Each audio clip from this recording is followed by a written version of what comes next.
Hello, everyone. Voice projection, voice projection, voice projection. Okay. May you please try to project your voice?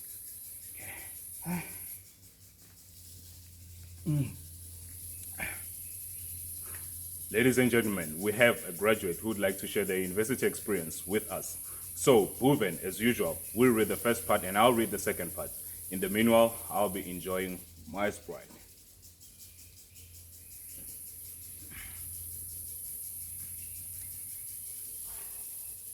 All right. My story goes like this. I matriculated in 2016, but due to financial issues and lack of knowledge about bursaries and all kinds of fundings, I took a gap year in 2017. During my gap year, I had lots of help applying and more information about NSFAS. I even attended a Fuza Lushaka bursary workshop at a local school.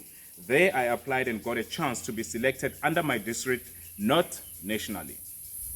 2018, I went to university, and it was tough since my parents didn't even have money to pay for my transportation.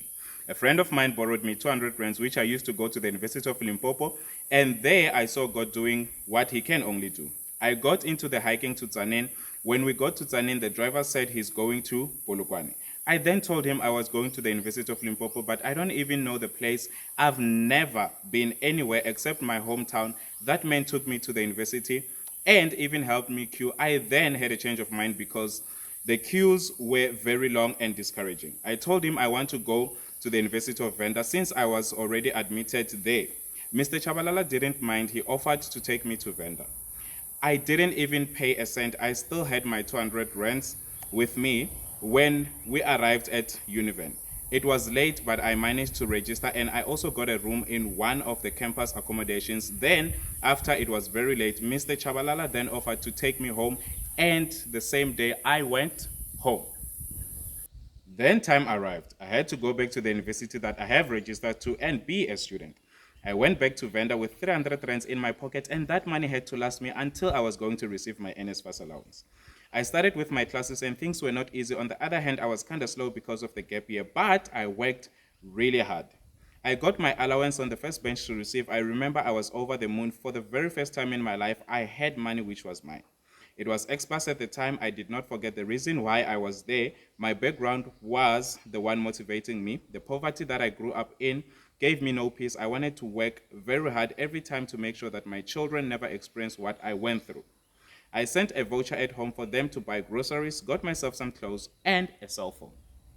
My first semester was very challenging since I was still adapting, but I did manage to pass all my modules. I got funded by Funza Lushaka bursary towards the end of my first semester. I was over the moon. I even bought a laptop. There, I was a breadwinner to my family, and a student, I sent my family money for food monthly. I ensured that my siblings had clothing. I continued to work hard. I did not want to lose my funding. I made new friends, joined new groups. I excelled academically, and I got distinctions from my second semester going forward.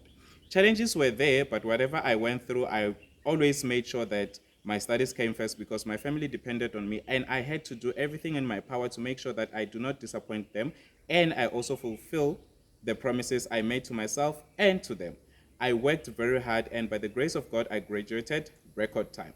And I got a job 5 months after my completion. When I graduated, I had only started working from being a student breadwinner till this day. Please don't forget to like, subscribe, and share this video. Thank you so much for watching.